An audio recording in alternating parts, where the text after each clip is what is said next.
좋은 날입니다. 오늘도 말씀 안에 승리하는 하루 되시기를 기도하겠습니다. 오늘 생명의 산 본문은 열왕기하 14장 17절부터 29절입니다.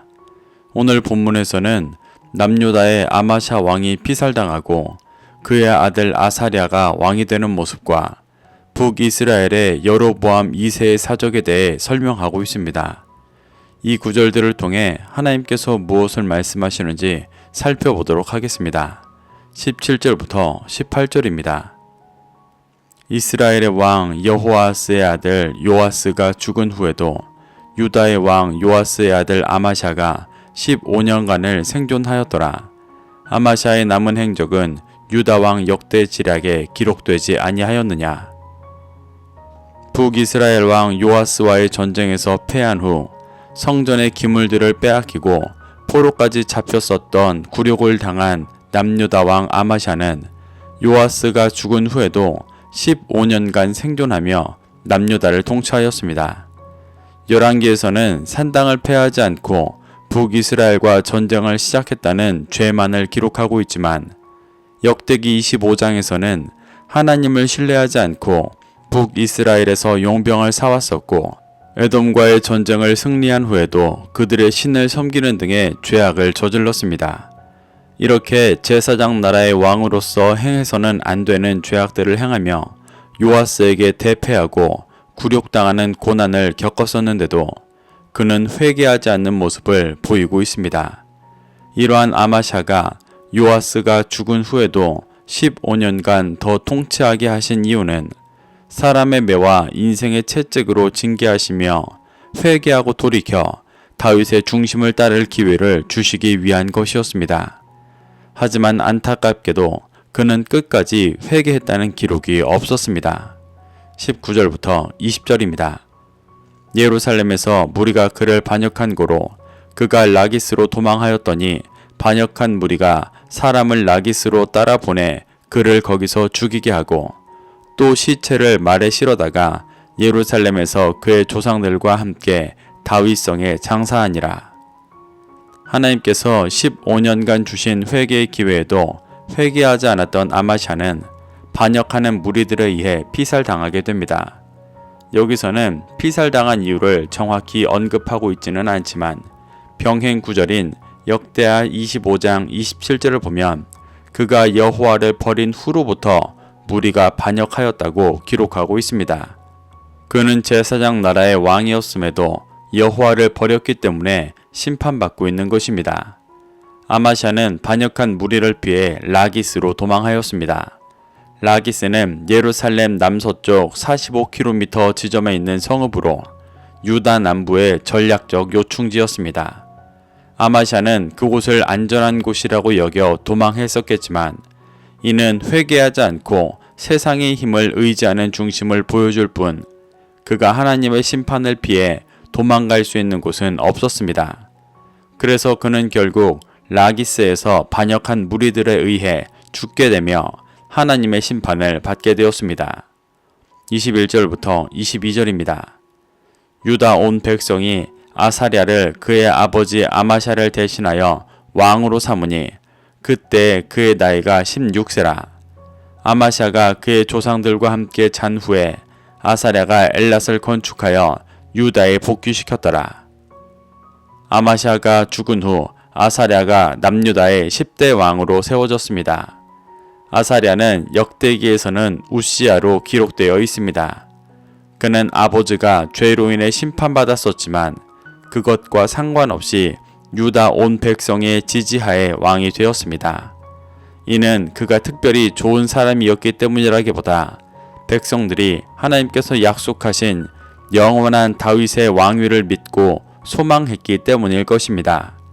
아사랴에 대해서는 엘랏을 건축하여 유다에 복귀시켰다고 설명하고 있습니다. 아사랴에 대해서 15장에 더 자세히 설명하고 있는데 여기에서 굳이 언급하고 있는 이유는 남유다의 아사랴와 북이스라엘의 여로보암 때 이스라엘의 영토가 대부분 회복되었었음을 설명하기 위함입니다. 엘랏은 이스라엘 최남부 지역으로 에돔과 지벨을 놓고 경쟁했던 곳이었습니다. 솔로몬 때는 엘랏에 있는 에시온 게벨에서 배를 건축하기도 했었지만 이후 빼앗겼다가 아사랴가 다시 되찾아온 것입니다.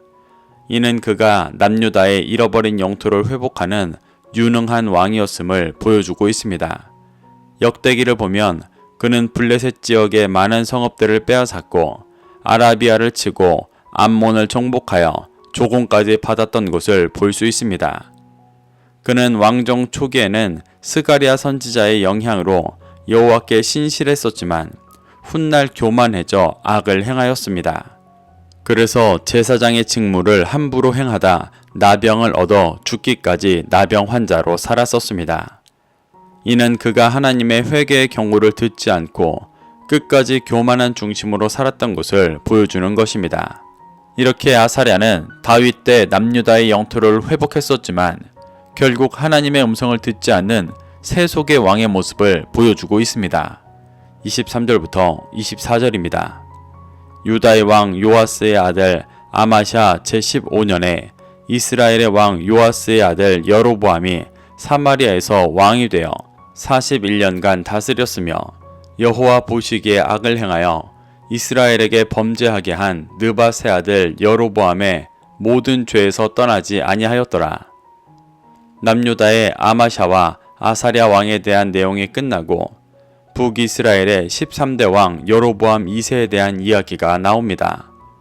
여로보암 2세는 아마샤 왕 15년에 왕이 되어 북이스라엘 왕국의 역사에 있어서 가장 오랜 시간인 41년간을 통치하였습니다. 그는 오랜 통치의 기간 동안 영토 확장을 이룩하며 북이스라엘의 전성기를 구가했던 왕이었습니다. 그럼에도 24절에서는 그의 영적인 본질을 북이스라엘의 1대 왕 여로보암의 죄에서 떠나지 않은 죄인이라고 말하고 있습니다.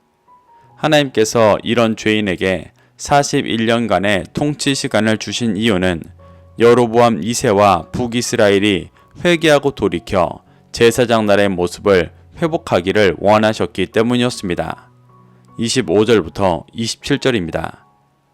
이스라엘의 하나님 여호와께서 그의 종 가드 헤벨 아미떼의 아들 선지자 요나를 통하여 하신 말씀과 같이 여로보암이 이스라엘 영토를 회복하되 하맛 어귀에서부터 아라바 바다까지 하였으니 이는 여호와께서 이스라엘의 고난이 심하여 매인자도 없고 노인자도 없고 이스라엘을 도울 자도 없음을 보셨고 여호와께서 또 이스라엘의 이름을 천하에서 없이 하겠다고도 하지 아니하셨으므로 요아스의 아들 여로보암의 손으로 구원하심이었더라.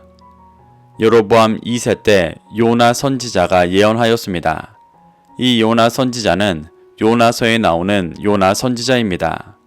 그는 여로보암이 이스라엘 영토를 하맛 어귀에서부터 아라바 바다까지 회복할 것이라고 예언하였습니다. 하맛은 북이스라엘의 북쪽 경계이고 아라바 바다는 남쪽 경계 지역입니다. 이곳을 모두 회복시킨다는 것은 다윗 왕국의 전성기 때의 영토를 회복하는 것이었습니다.